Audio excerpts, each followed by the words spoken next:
So, mag-uumpisa po muna tayo dun sa unsafe act at saka yung unsafe condition.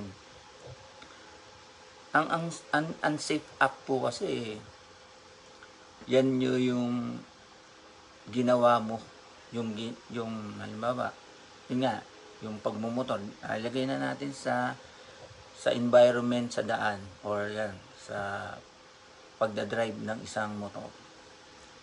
Ang unsafe act dyan, pag nag-apply ka ng mabilis na pagmumotor at ikaw yung gumagawa, natural no? Ikaw yung nagdadrive. Ang tawag po dyan ay unsafe act. Ngayon, sa unsafe act mo na yan, yung mabilis mo pa lang na pagtakbo at hindi ka nag-apply ng safety, yung mga